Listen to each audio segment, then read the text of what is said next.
Olá, amigos e irmãos, eu sou o Wagner, esse é o canal Verdade das Escrituras e hoje eu estou aqui para falar mais uma vez com vocês a respeito das coisas da Bíblia e o que nós entendemos, da maneira que eu vejo de cada assunto.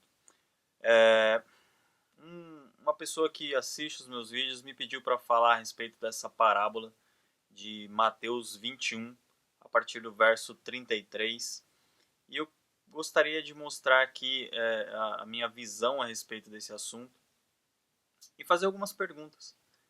Então, acompanhem comigo, se vocês puderem acompanhar aí na leitura.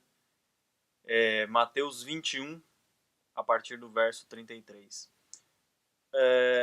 Nas partes anteriores a este verso, você pode ver aí que o Salvador ele estava conversando, aí, disputando, né, com os fariseus, com os judeus, os religiosos daquela época. E no verso 33 ele começa a dizer assim: houve outra parábola.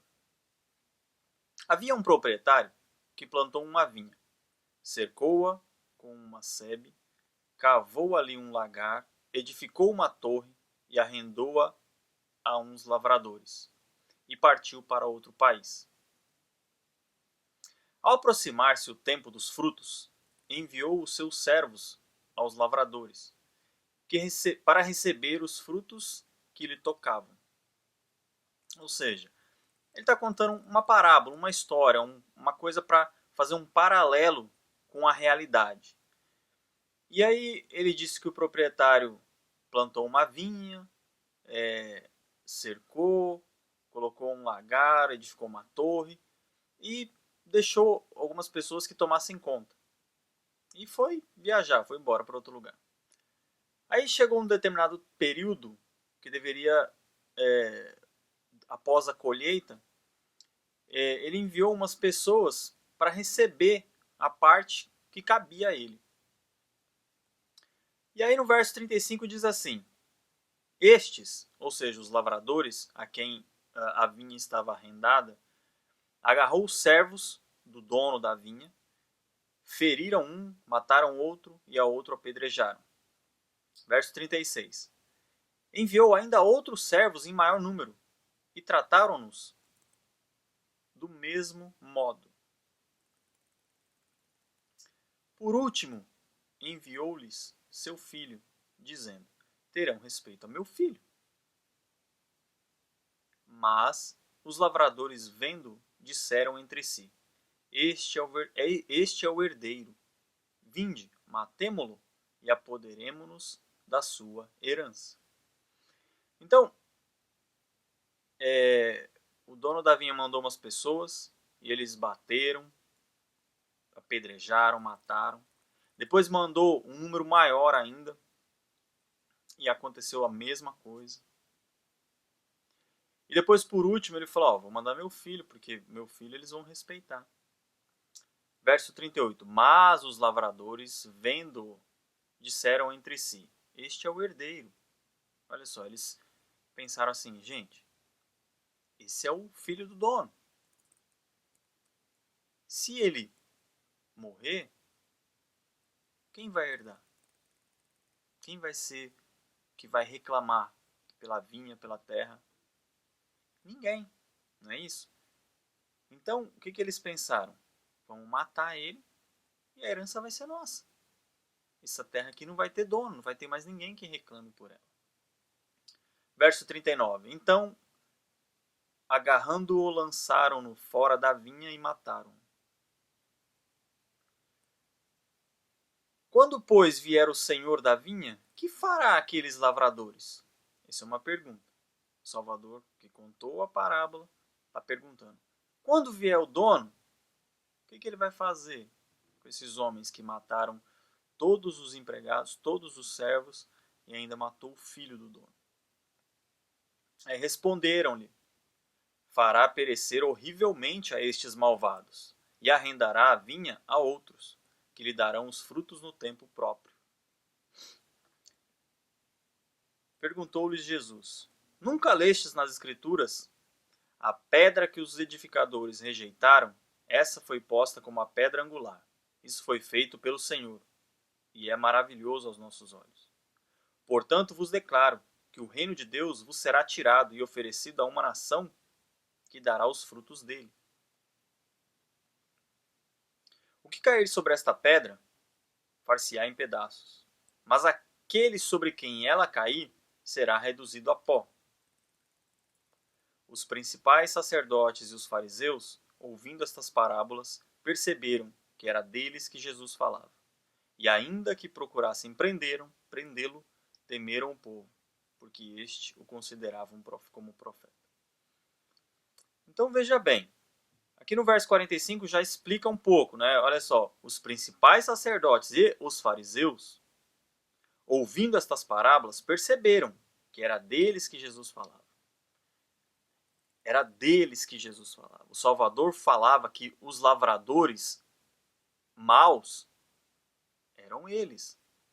Os sacerdotes, os fariseus, os judeus, os religiosos da época dele.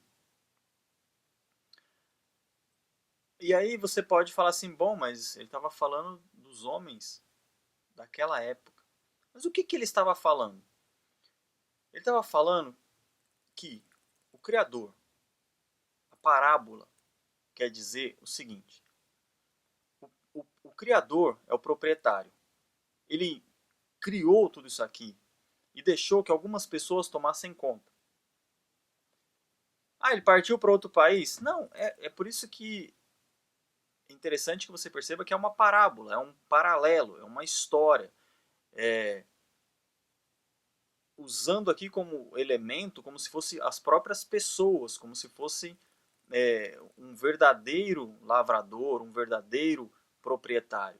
Mas a verdade que ele está falando aqui é do Criador, é dele e é dos religiosos. Vamos continuar aqui fazendo o paralelo, tirando aqui da maneira que ele colocou e dando nome aos bois aqui. E aí deixou que algumas pessoas tomassem conta. Quando ele se aproximou, quando aproximou o tempo da colheita, ele enviou pessoas, enviou os seus servos. Ele não enviou os profetas. Quantos profetas foram mortos? Por quê? Porque os profetas falavam que eles estavam sacrificando em altares de ídolos, porque os profetas falavam que eles estavam fazendo coisas erradas, porque os profetas denunciavam as maldades que eles faziam, porque os profetas falavam, vocês andam por esse templo, mas esse templo não é do Criador. Porque os profetas falavam, a boca deles, né, o Pai falava através deles, dizendo, eu nunca pedi sacrifício, eu nunca pedi que vocês queimassem nada. Se eu quisesse um boi, uma cabra, uma ovelha, eu teria, tudo é meu. Eu não pedi nada. Isso não me agrada.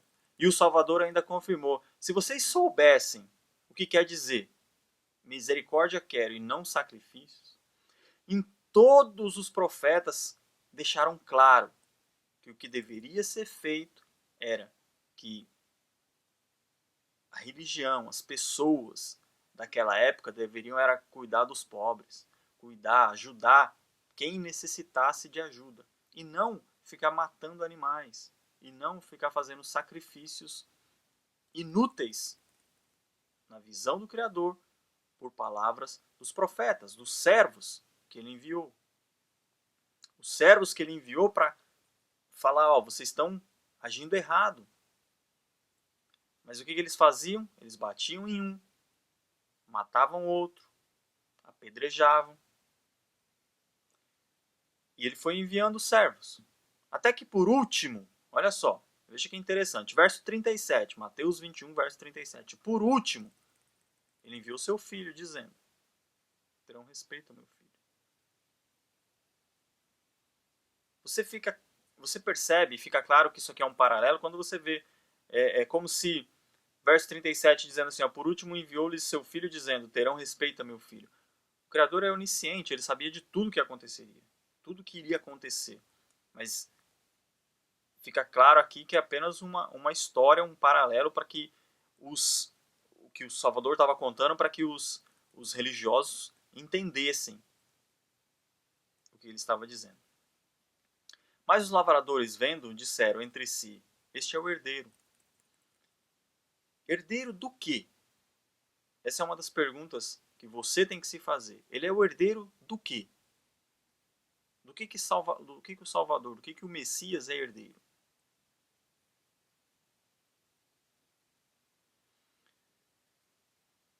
Continuando, este é o herdeiro, vinde, matemo-lo e apoderemo-nos da sua herança. Qual é a herança que os religiosos da época se apoderaram? Porque o Salvador que está falando que eles se apoderaram de uma herança. Quando? Quando mataram ele. Porque ele era o filho que está sendo descrito aqui na parábola. Então, os lavradores são os religiosos da época. E quem foi que herdou? Quem está desfrutando da herança até hoje? Quem está aproveitando o que a religião ensinou desde antes do Salvador, desde muitos anos antes? Ele veio para reclamar a vinha, para reclamar, para tomar posse da herança dele.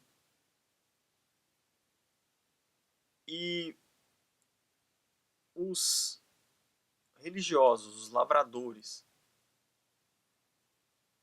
dizendo: ele está querendo vir tomar posse da vinha dele, vamos matar, vamos fazer com que a intenção dele não se realize, não se cumpra. Porém,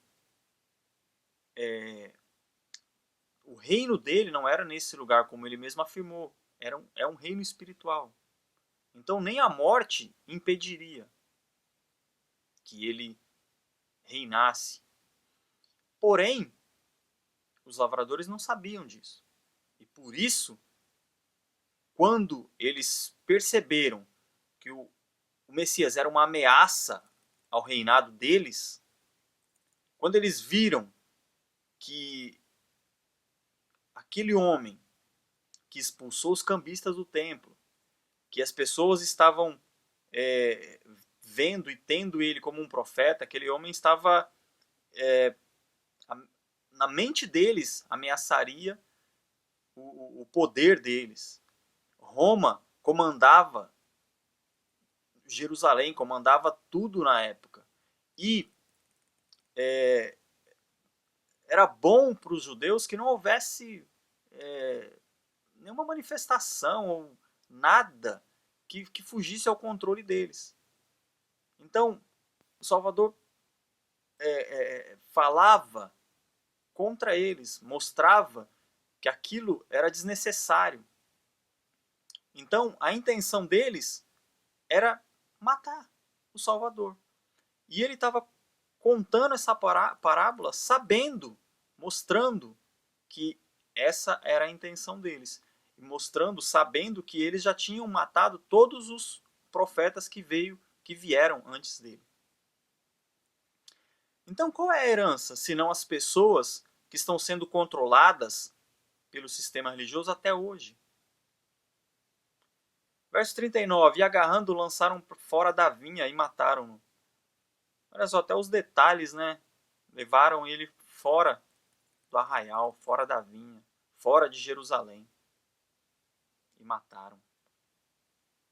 Aí o Salvador pergunta, quando, pois, vier o Senhor, o dono da vinha, o Criador, o que fará com vocês, religiosos?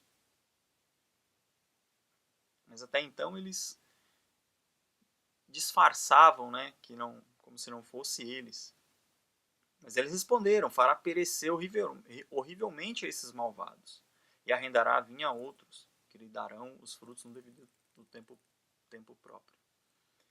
Perguntou-lhes o Salvador: nunca leste nas Escrituras a pedra que os edificadores rejeitaram? Essa foi posta como a pedra angular. Isso foi feito pelo Senhor e é maravilhoso aos nossos olhos. Portanto vos declaro que o reino de Deus vos será tirado e oferecido a uma nação que dará os frutos dele.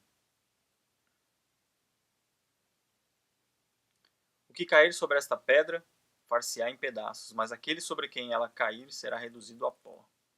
Os principais sacerdotes e fariseus, ouvindo essas parábolas, perceberam que era deles que Jesus falava.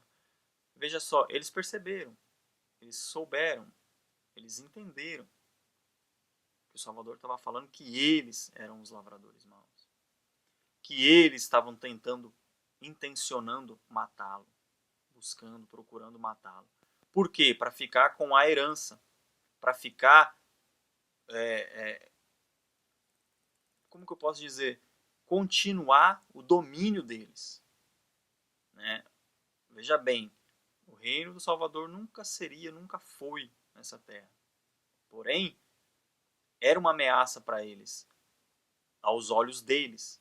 Por quê? Porque ele retrucava, ele mostrava que tudo aquilo que se fazia na época era errado. E a mesma coisa que se faz até hoje. A diferença maior, sabe o que é que faz com que as pessoas permaneçam enganadas?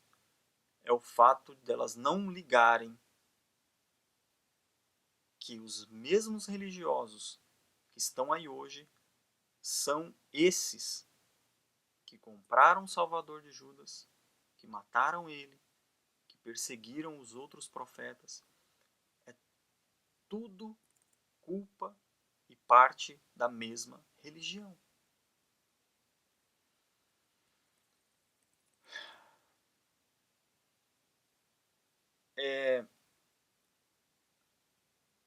Vocês passem para as pessoas, mostrem, compartilhem aí esse vídeo, porque nós temos que insistir com isso, porque só assim, aos poucos, as pessoas vão começar a juntar as peças do quebra-cabeça e ver, entender que o sistema religioso é o mesmo desde sempre. O seu pastor, o seu líder religioso, ele reivindica ilegitimamente os dízimos, dizendo que os sacerdotes recolhiam dízimos. Mas os sacerdotes foram os mesmos que compraram, que pagaram 30 moedas a Judas para que ele entregasse a eles o Salvador. Ou seja, por que você não liga uma coisa com a outra? Se eles reivindicam, se o seu líder religioso, se o seu pastor reivindica ser o sacerdote para receber o seu dízimo, mas os que recebiam os dízimos eram os mesmos que compraram ele para matar. Por que você não entende essa ligação? De que se ele estava num lugar, se ele está hoje no lugar desses sacerdotes, não é só para receber o dízimo, mas ilegitimamente, volto a dizer. Mas a herança de ter matado o Salvador, essa é legítima, porque essa é do sistema religioso que está aí até hoje. Bom, espero ter passado alguma coisa importante ou interessante aí nesse breve comentário, nesse vídeo.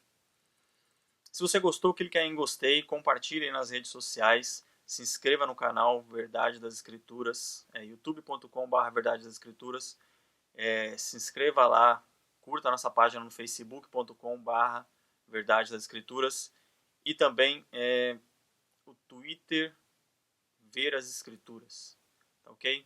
Gente, muito obrigado, um grande abraço e até o próximo vídeo.